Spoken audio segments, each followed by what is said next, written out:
आज पेश है नागरानी का प्रतिशोध। मनोज की कॉमिक्स है। ये कवर चित्र है दोस्तों।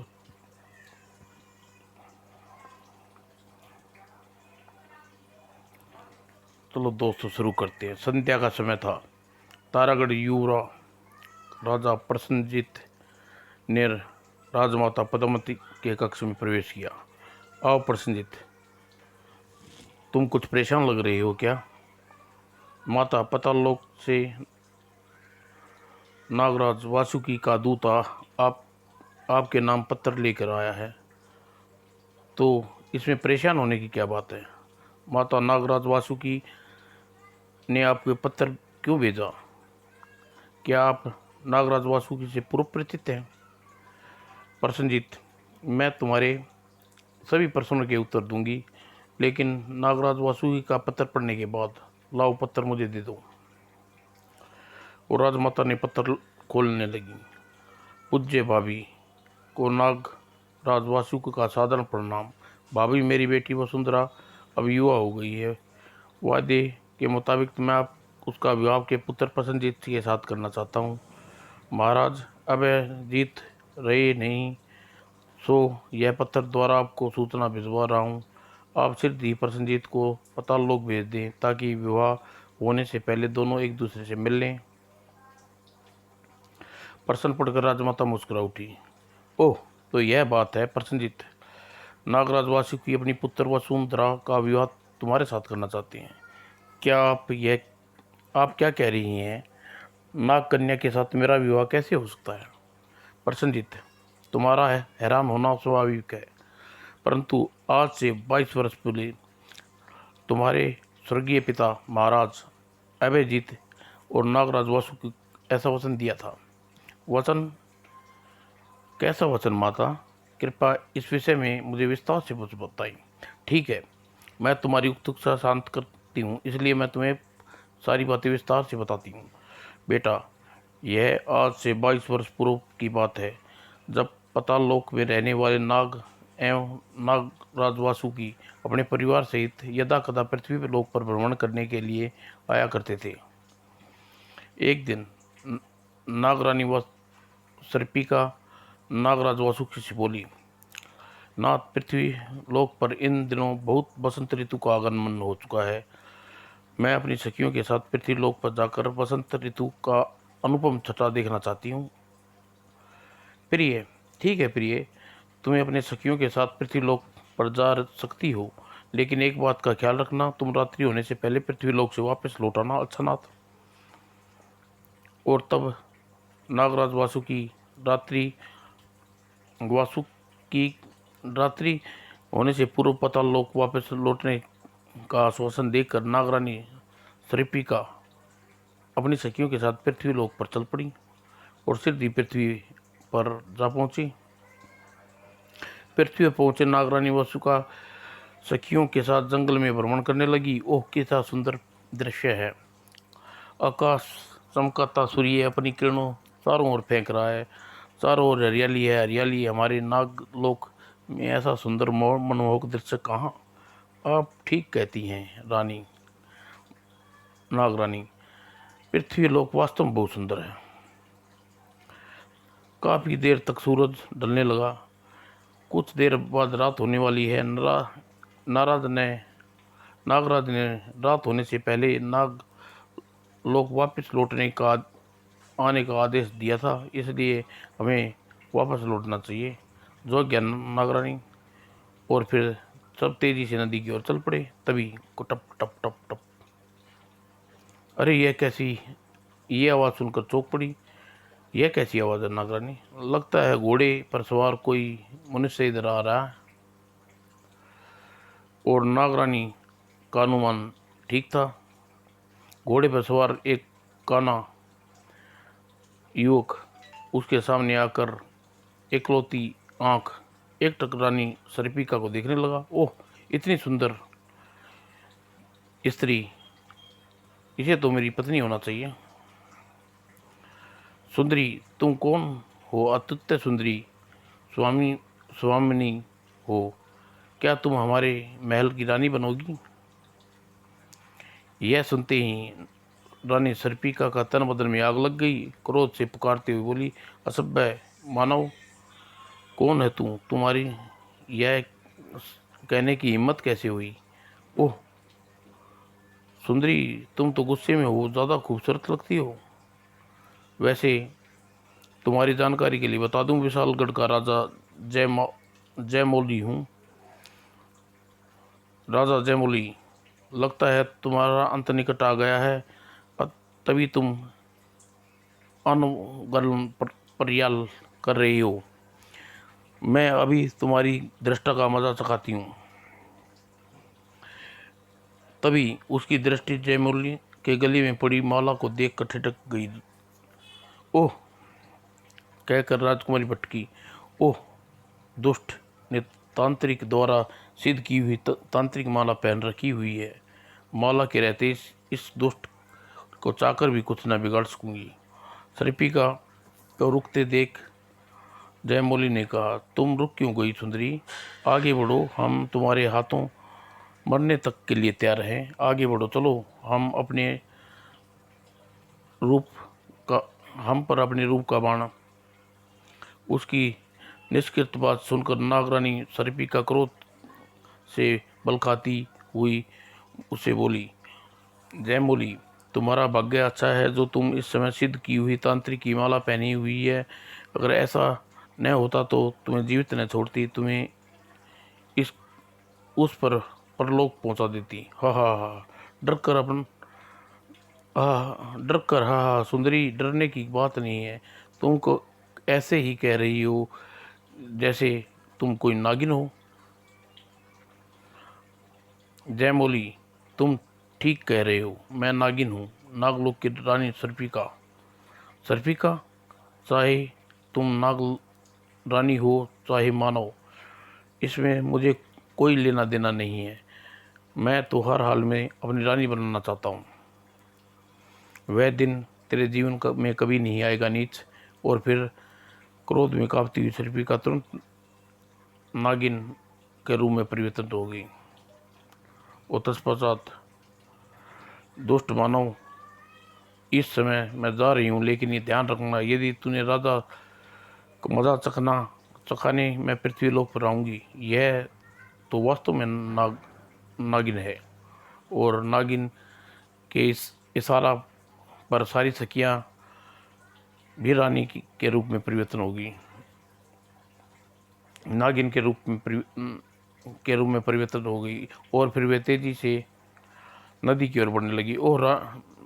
सारी नागिन सारी नागिन जा रही हैं, मुझे एक पल भी गवाए बिना उनका पीछा करना चाहिए। और यह सोते जयमौली ने घोड़े से नागिनों का पीछा करने लगा। और जयमौली उनका पीछा करते हुए सिरधी भागा नदी के तट पर पहुंचा। उफ, यह तो नदी की पानी में उतर गई और सिरधी पानी में लुप्त हो गई। जयमौली हक्का बक्का सा नदी के तट पर खड़ा रहा।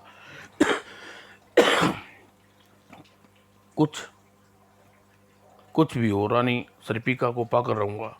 यह उसी समय अपने राज्य में लौट गया। और नागरानी सर्पिका को पाने के लिए मुझे राजकीय तांत्रिक कालदेव कानूस की सलाह मशवरा करना होगा। और जयमौली अपने राज्य में पहुंचकर रात गिराई थी। और उसी समय तांत्रिक महादेव और तांत्रिक अष्टकल अपने महल में बुलाया।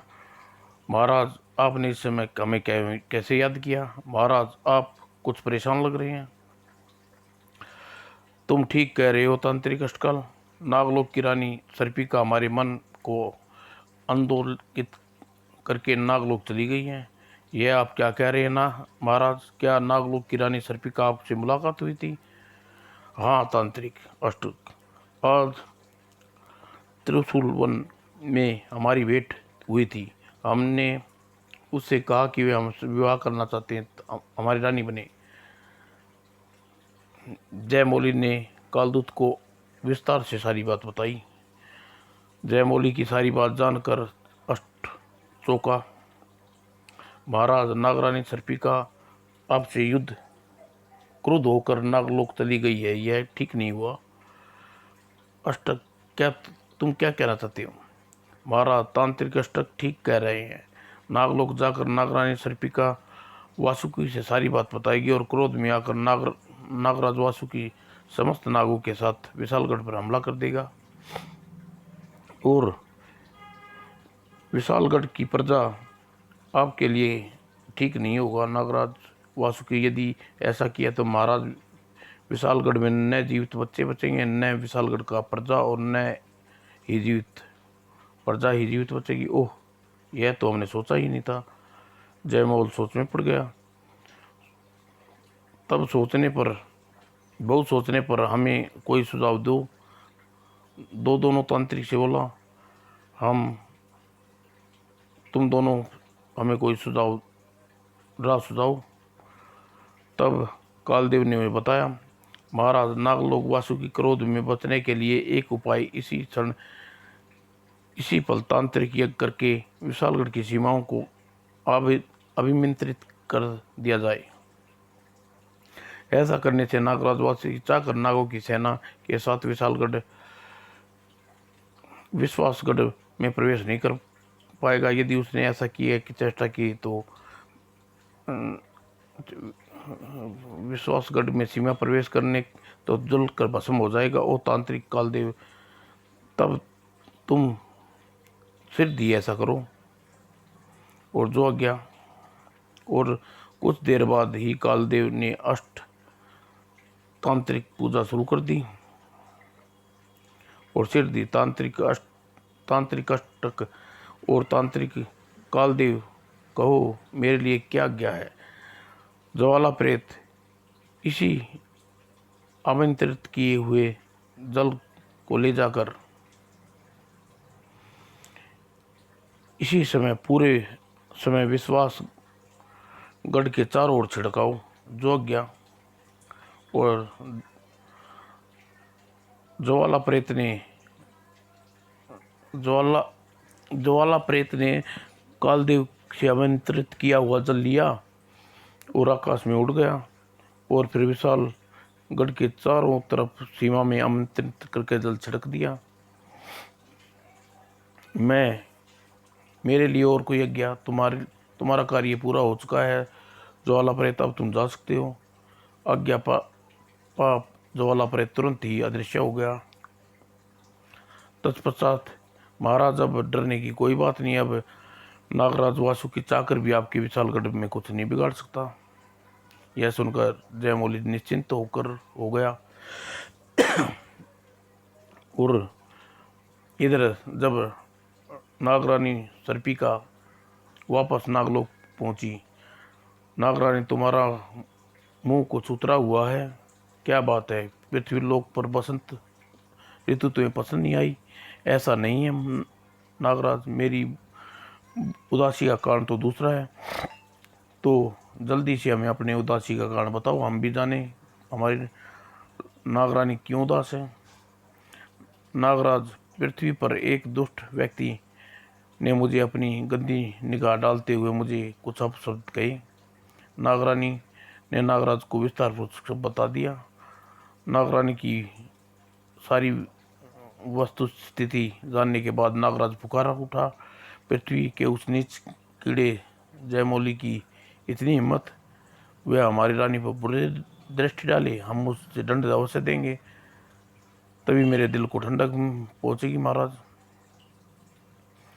और नागराज ने इसी समय नागलोक के नागों को इकट्ठा किया। तत्पश्चात पृथ्वीलोक के राजा जयमौली को नागरानी सर्पिका कर कुदृष्टि डाली है, इसलिए उसे मजा चखाने के लिए तुम सबको हमारे साथ इसी समय पृथ्वी के विशालगढ़ पर जाना होगा। हम तैयार हैं महाराज। और फिर क्या था, सभी नाग वासुकी के साथ पृथ्वीलोक की ओर चल पड़े। उधर जयमौली उसी समय तांत्रिक कालदेव और अष्ट के साथ रथ में बैठकर राज्य की पश्चिमी सीमा पर पहुंचे। महाराज, यह रेखा जल प्रलेप द्वारा छिड़के जल द्वारा बनाई गई है। इस रेखा को पार करने की चेष्टा न करना। नागराज वासुकी अपनी नागसेना के साथ जल मरेगा। और तब जयमौली अष्टक और कालदेव के साथ वापिस बीड़ी छिपी में बैठा और इधर क्रोध से तावला नागराज अब वासुकी नाग सेना के साथ विशालगढ़ के समीप पहुंचा। सैनिकों, तुम लोग नाग रूप में परिवर्तित हो जाओ और कहर बरपा दो, विशालगढ़ पर टूट पड़ो। जो आज्ञा महाराज। और अगले ही पल नाग सेना नागों में परिवर्तित हो गई और नागराज वासुकी के निर्देश अनुसार नाग सेना पुकारती हुई आगे बढ़ी और फिर नागों की राज्य की सीमा में पर पहुंचते ही अनियंत्रित खिंची हुई रेखा पार करना चाहा। ओहा, अरे यह क्या, अचानक ही आग की लपटें कैसे गिर गई।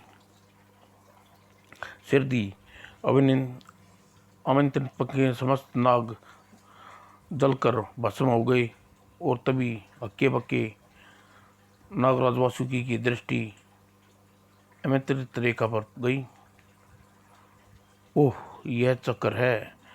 जयमौली ने विशालगढ़ की सीमा को जल तंत्र शक्ति से अभिनियंत्रित रेखा द्वारा बांध दिया हुआ है। इसी कारण नाग आग में जलकर भस्म हो गई। अब किस प्रकार विशालगढ़ में प्रवेश किया जाए। और तब अट्टहास करता हुआ जयमौली भांडी ने छिपकर बाहर निकला। हा, नागराज वापस लौट गए। वापस तुम अपनी अग्नि रेखा में भस्म हो जाओगे। जयमौली, इस बार तो तुम्हें जीवित छोड़कर वापस जा रहा हूँ, लेकिन याद रखना, पुनः तुझे मजा चखाने पृथ्वी लोक पर रहूँगा। तब इस अभिनियंत्रित रेखा को पार करने तुझे यमलोक पहुँचाऊँगा। मैं उस दिन का बेसब्री से इंतजार करूँगा।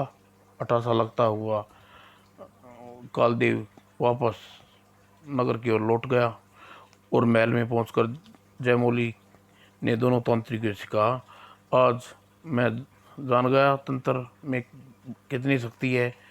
तुम दोनों के कारण ही आज नागराज वासुकी मेरी जान बच सकी है। तब मैं चाहता हूँ तुम दोनों तंत्र मंत्र द्वारा नागरानी को पाताल लोक में खींचकर पृथ्वी पर ले आओ, ताकि हम उसके साथ विवाह रचाकर उसे अपमानित की धूल में मिला सकें।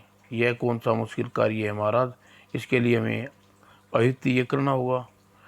और कालदेव की बात सुनकर अष्टक सिद्धा से बोला, नहीं कालदेव, हम अहित्य कदापि नहीं करेंगे। लेकिन क्यों अष्टक मित्र। नागराज वासुकी चूंकि नागराज से विवाहित पत्नी है, किसी की पत्नी को अहिति यज्ञ द्वारा जबरन परपुरुष की पत्नी बनाना अत्यंत निंदनीय कार्य है। यदि हमने ऐसा किया तो तांत्रिक विद्या का अपमान होगा, इसलिए हम लोग अहिति यज्ञ नहीं करनाएंगे। अष्टक, जानते हो तुम किससे ये सामने खड़ी हो, तुम्हें हर हालत में हमारे लिए अहिति यज्ञ करना होगा। क्षमा करें महाराज, इस दुष्टित कार्य में आपका साथ नहीं दे सकता। अष्टक, तुम्हारी इतनी हिम्मत, तुम्हारी यह दुष्टता की सजा तुम्हें अवश्य में देंगे। अष्टक के कथन सुनकर जयमौली आग बबूला हो उठा और उसने ताली बजाई, सैनिकों को बुलाया। सैनिकों, इस वाचक उद्यम तांत्रिक को अष्टक को पकड़ कर ले जाओ और इसे जाकर कारावास में बंद कर दो। प्रातः हम इसके हाथ मौत के घाट उतारेंगे। सैनिकों ने तुरंत ही जयमौली के आदेश का पालन किया और अष्टक को पकड़कर वहां से ले जाने लगे। राजा जयमौली, पर्यंत बुरी दृष्टि डालने पर मुझे कैद कर ठीक नहीं किया। अपने इन्हीं कर्तव्यों के कारण मैं तुम सिर दी काल की ग्रास में बनोगे। अष्टक ऐसा कभी नहीं होगा। मैं तब तक महाराज के साथ रहूँगा, इसका बाल विवाह का नहीं होने दूंगा। और फिर सैनिक के साथ जाकर कारागार में बंद कर दिया। सुबह होते ही जयमौली मुझे मौत के घाट उतार देगा। क्या मैं उस नीच के हाथों मारा जाऊंगा? नहीं, ऐसा कभी नहीं होगा। मुझे कारागार से मुक्त होने के लिए कुछ करना होगा। और उधर कालदेव जयमौली से कह रहा था, महाराज अष्टक आयती यज्ञ करना से मना कर दिया तो क्या हुआ? मैं अकेला ही आयती यज्ञ को संपन्न करूंगा। ओह, तब तो यह बड़ी खुशी की बात है तांत्रिक कालदेव। लेकिन यह लेकिन यह आयती यज्ञ क्या होता है? इसमें करने से हमें क्या फायदा होगा? महाराज, आयती यज्ञ पूरे 1 सप्ताह तक चलेगा। तंत्र विद्या का प्रयोग करके पाताल से एक नाग के रूप में नागवेदी से बकरे की खून की आयती पर करके एक एक करके डालूंगा। तब नागलोक का एक एक नाग न चाहते हुए भी तंत्र शक्ति से बंधा हुआ नाग पृथ्वी पर आकर यक्ष वेदी में कूद जाएगा। और इस प्रकार नाग धीरे धीरे नागलोक के सभी नाग यक्ष वेदी में कूद कर अपने प्राण दान कर देंगे। और पश्चात सबसे अंत में नागरानी का नाम लेकर आयती यज्ञ में मंत्र के द्वारा पृथ्वी पर बुलाऊंगा। और जैसे ही पृथ्वी पर आकर नागरानी सर्पिका यज्ञ वेदी में कूदने को तत्पर होगी, तब मैं पकड़ कर लूँगा और हार कर उसे आपकी रानी बनना होगा। यदि ऐसी बात है तो तुम आज से ही इसी आयती यज्ञ आरंभ कर दो और शुभ कार्य में देर नहीं होनी चाहिए। तांत्रिक कालदेव, आहुति यज्ञ के लिए तुम्हें जिस वस्तु की भी आवश्यकता हो निसंकोच कहना, हम तत्काल ही वह वस्तु तुम्हारे लिए उपलब्ध करवा देंगे। योग्य महाराज। और फिर 11 बकरे मंगाकर उसका वध किया और उनका खून 11 पात्रों में भरकर यज्ञ की वेदी बनाई। और उस अग्नि प्रज्वलित पश्चात वेदों और बकरे के खून से आहुति देने पर नागलोक के नाग का नाम उच्चारण किया। विषधर नाग आओ विषधर, तुम्हें आना ही होगा। और तत्पश्चात मन ही मन कोई मंत्र पढ़ने लगा। और दूसरी ओर नाग देव, मैं अपने भवन में बैठा विषधर नाग खड़ा हो गया और मंत्र से मुक्त होकर कक्ष से द्वार से और जाने लगा। यह देख रानी चौंक पड़ी। अरे स्वामी, आप कहाँ जा रहे हैं? और लेकिन विषधर नाग ने अपनी पत्नी की बात का कोई जवाब नहीं दिया और कक्ष से बाहर निकल आया। न जाने इन्हें क्या हो गया है, ये बिना कुछ बोले ही मंत्रमुग्ध होकर चली जा रही है। मुझे इसका पीछा करना चाहिए। और नागिन चुपचाप ही विषधर नाग का पीछे पीछे चल दी। और इधर विषधर नाग जल में ऊपर की ओर जाने लगा। ओह, यह तो पृथ्वीलोक पर जा रहे हैं। और नागरानी दौड़कर विषधर के बाँह पकड़ ली। स्वामी, तुरंत बहुत दूर से मैं आपके पीछे थी। कृपया यह बताइए, आपको इस समय पृथ्वीलोक पर कहाँ जा रही हैं?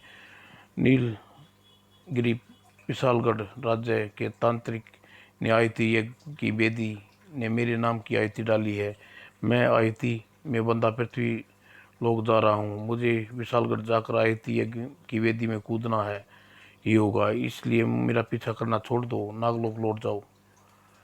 स्वामी, यह कैसे हो सकता है? मैं आपके साथ चलूंगी और वेदी में कूद कर प्राण त्याग दूंगी। पागल न बनो नीलाम्बरी, और लौट जाओ। और तब नीलाम्बरी को वहीं छोड़ विषधर नाग वहाँ से चल दिया। बू। और विषधर नाग नीलाम्बरी की दृष्टि से ओंझल हो गया और नेत्रों से वापस नाग लौट गई। और उधर विषधर नाग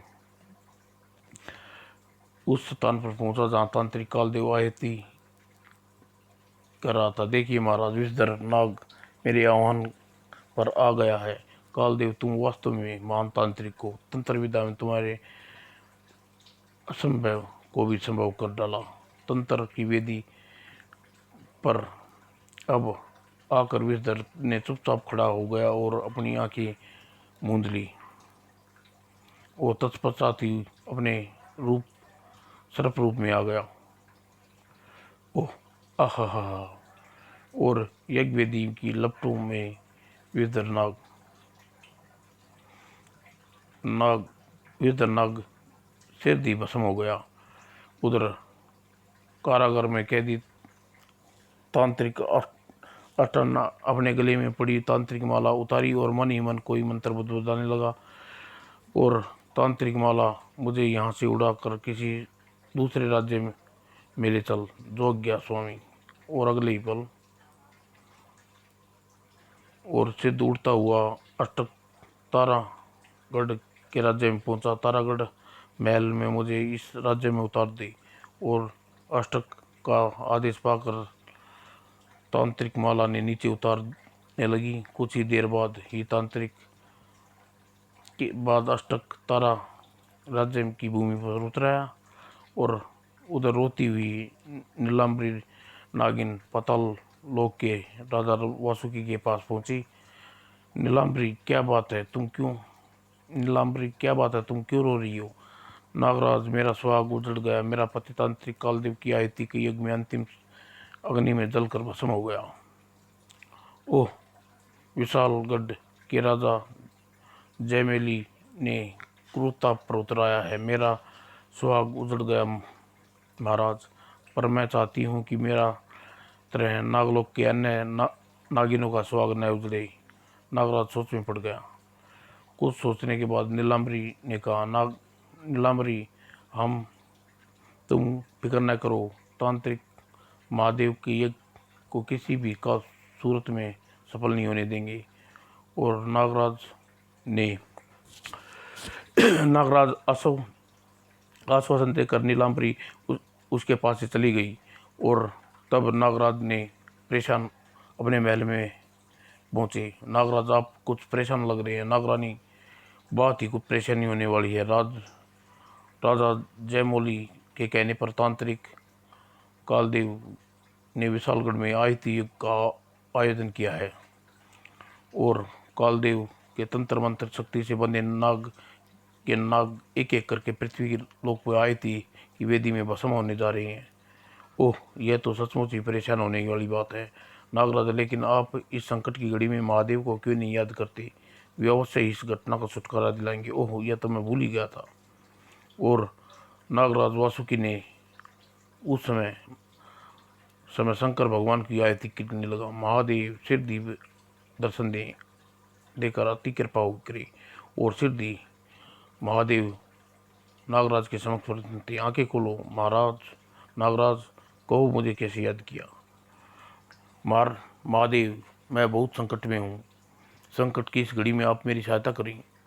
और कहकर नागराज ने महादेव को अपनी पूरी स्थिति से अवगत करवा दिया। और नागराज की बात सुनकर सोच में पड़ गई। कुछ देर सोचने के पश्चात नागराज, इस संकट से मुक्ति पाने के लिए तुम्हें पृथ्वी लोक के तारागढ़ के राजा से अभयजीत के पास जाना होगा। वह बहुत परोपकारी और वे अवश्य ही तुम्हारी सहायता करेंगे। उसके राज्य में एक विशालगढ़ राज्य की तांत्रिक अष्ट भी पहुंचा हुआ है। और नागराज ने इतना बताने के पश्चात ही नागराज ने उसे एक रुद्राक्ष दिया। नागराज, इस रुद्राक्ष का प्रयोग करके तुम तांत्रिक अष्टक और तांत्रिक काल देव की आयति यज्ञ को असफल कर सकता है। अतः तुम इसी समय राजा विदेश के पास चले जाओ। और नागराज ने महादेव से रुद्राक्ष ले लिया। और तत्पश्चात, नागराज, अब मेरी बात ध्यान से सुनो। तारागढ़ जाकर तुम राजा अभिजीत से तांत्रिक अष्ट के वही बताना जो मैंने तुम्हें बताने जा रहा हूँ। सारी बातें नागराज को समझाने के पश्चात नागराज जयमौली और तांत्रिक कालदेव के अपराध किया है, उसे अपराध का दंड अवश्य मिलेगा। और नागराज वासुकी उसी समय तारागढ़ में पहुंचे। आपका तारागढ़ में स्वागत है राजन विराजिए।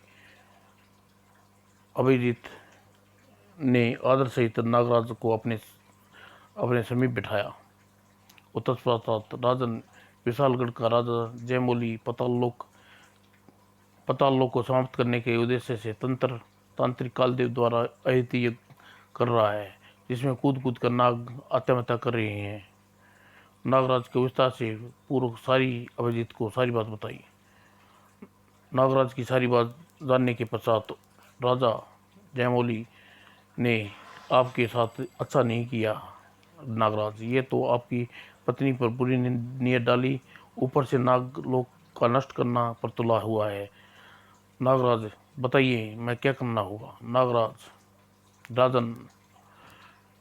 राजा जयमौली की कैद से निकल कर भाग हुआ है। तांत्रिक अष्टकल इस समय तुम्हारे राज्य में है, आप उसे अपने पास बुलाइए और काल देव की आयति यज्ञ को सफल करने के लिए तांत्रिक भक्षक को आयति यज्ञ करना होगा। और आयति यज्ञ 2 दिन तक चलेगा। आपको अपने कटी अंग की आयति से उस यज्ञ में देनी होगी चलेगा और अपने आपको अपने कटी अंगों की आयति उसमें देनी होगी। तत्पश्चात तांत्रिक अष्टक भगवान शंकर द्वारा दुर्दास आयति युग में प्रबलित देवी को फेंकना होगा। ऐसा करते ही कालदेव का आयति यज्ञ विफल हो जाएगा। तब राजा जयमौली और तांत्रिक उद्यम कर रहा है उसे स्वयं आयति यज्ञ की वेदी में कूद कर जान दे देंगे। राजा की बात सुनकर राजा अभी सोच में पड़ गए। कुछ देर बाद ही राजा अभिजीत ने उसी समय गुप्तचरों को बुलाकर आदेश दिया, हमारे राज्य में इस समय अष्टक नाम का कोई तांत्रिक आया हुआ है, जाओ उसे जाकर उसका पता लगाओ और उसे शीघ्र ही हमारे पास लेके आओ। गुप्तचर तुरंत ही खोज में निकल गए और संध्या होते होते तांत्रिक अष्टक गुप्तचरों के साथ राजा अभिजीत और नागराज वासु के सामने था। तुम तांत्रिक हाँ राजन। राजा अभिजीत ने तांत्रिक अष्टक की सारी बात बताई और पश्चात तांत्रिक अष्टक तुम धुर्तों के द्वारा प्रारंभ किया हुआ आयति यज्ञ सफल करने के लिए तुम्हारा सहयोग चाहिए।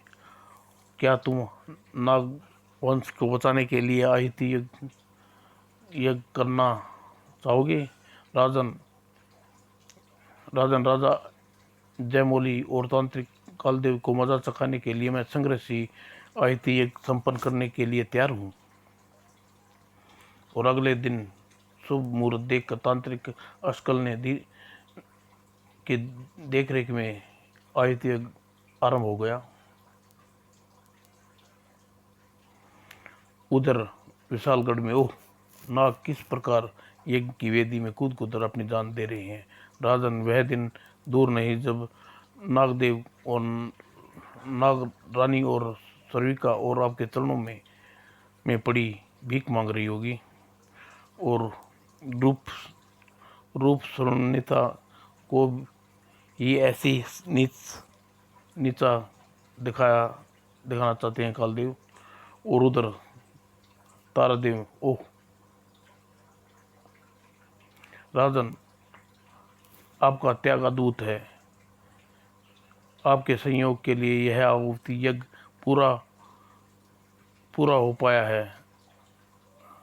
अब मैं शंकर भगवान का दिए रुद्राक्ष को यज्ञ अवधि में डाल रहा हूँ। और अष्टक ने पत्थर में रखा रुद्राक्ष हाथ में उठाया लिया और मन ही मन कोई मंत्र पढ़ते हुए यज्ञ वेदी में डाल दिया। और रुद्राक्ष ने अग्नि में गिरते ही आग की लपटें और ऊंची उठने लगी और उधर ओह ये क्या। और दोनों पवन वेग से तारागढ़ की तरफ उड़ चले। तांत्रिक कपाल यह क्या होगा। महाराज लगता है हमारी आहुति यज्ञ असफल करने के लिए किसी ने चाल चली है। ओह अब क्या होगा। राजन अब हम दोनों का बचना मुश्किल है। सिर हम दोनों को आहुति यज्ञ में जलती हुई वेदी में जा गिरेंगे। और फिर डरा और दोनों यज्ञ की वेदी में जलकर भस्म हो गए। और तब वहां शंकर भगवान प्रकट हुए। नागराज तुम्हारा अष्ट कष्ट अब टल चुका है। अब तुम पाताल लोक में जा सकते हो। भोलेनाथ मेरे कारण राजा अभिजीत की क्या दशा हो गई है। पहले इन्हें इसकी पूर्ण अवस्था में पहुंचाइए दीजिए ताकि मैं नागलोक में वापस जाऊं। सुनकर शंकर मुस्कुराए। तत्परता ने घायल अभिजीत के शरीर को स्पर्श किया। अगले ही पल अभिजीत पूर्णतः स्वस्थ होकर बैठ गए और सबको आशीर्वाद देकर भगवान शंकर अंत तक ध्यान हो गए। मित्र अभिजीत आज मेरे जीवन तुम्हारा हुआ। तुम्हारे कारण ही आज मैं अपने वंश को बताने में तुम्हारे सामने जीवित हूँ। ऐसा ना कहो मित्र, मैंने तुम पर कोई उपकार नहीं किया। मेरा तो कर्तव्य था, मैंने जो है पूरा किया है। मित्र मैं तुम्हारा बचपन मित्र यह तुम्हारा बड़प्पन है। मैं चाहता हूँ कि हमारी मित्रता अटूट हो जाए। क्या कोई उपाय है। हाँ उपाय है राजन। आप युवराज प्रसन्नजीत के पिता हैं। मैं पताल की राजकुमारी वसुंधरा का पिता हूँ। हम दोनों एक पुत्र पुत्री छोटे हैं। जब युवा हो जाएंगे तो उनका आपस में विवाह कर देंगे। इस प्रकार हमारी मित्रता अटूट संबंधों में बन जाएगी। आपका प्रस्ताव मुझे स्वीकार है राजन। और इस प्रकार प्रसन्नजीत कथा सुनाने के पश्चात राजमाता पद्मावती ने कहा अब धीरे धीरे 23 वर्ष बीत चुके हैं। इस बीच समय के कई करवटें ली। तुम्हारे पिताजी स्वर्गवास हो गए। तुम तारागढ़ के राजा बन गए। अब मैं चाहते हैं कि तुम्हारा विवाह पाताल लोक की रानी नागकन्या वसुंधरा के साथ हो जाए। तब मुझे आज्ञा दीजिए राजा माता। मैं क्या करूं। और बेटा तुम कल ही नागदूत के साथ पाताल में चले जाओ और नागकन्या वसुंधरा से मिलो। जो आज्ञा राजमाता। और अगले दिन ही रथ पर बैठकर राजा प्रसन्नजीत नागदूत के साथ चल पड़ा और नदी के तट पर पहुंचकर दोनों रथ से उतरे और नागदूत ने प्रसन्नजीत के जल के नीचे उतार दी गई। और पाताल में पहुंचने पर नागराज वासुकी और राजकुमारी वसुंधरा ने नागरानी सर्पी की स्वागत किया। आओ प्रसन्नजीत, नागलोक पाताल लोक में तुम्हारा स्वागत है। ओह राजकुमारी वसुंधरा तो अत्यंत सुंदरी है। प्रसन्नजीत 5 दिन तक पाताल लोक में रहा। छठे दिन नागराज वासुकी से विदा ली। प्रसन्नजीत 15 दिन पश्चात नाग पंचमी के है और हम उस दिन तुम्हारा और वसुंधरा का विवाह संपन्न करना चाहते हैं। ठीक है महाराज, नाग पंचमी के दिन हमारे बारात सहित वसुंधरा को ब्याह के पाताल लोक से ले जाएंगे। और नागराज के यह प्रसन्नजीत वापस पृथ्वीलोक पर लौट गया। और 15 दिन बाद नागलोक में विधि अनुसार प्रसन्नजीत और वसुंधरा का विवाह संपन्न हुआ। और बारात के विदा करने नागराज वासुकी पाताल लोक के ऊपर तकाए। भगवान शंकर प्रसन्नजीत होकर वसुंधरा को सदा सुखी रहने का आशीर्वाद दिया। और तत्पश्चात आंसू भरे वापस पाताल लोक लौट गया। दोस्तों बहुत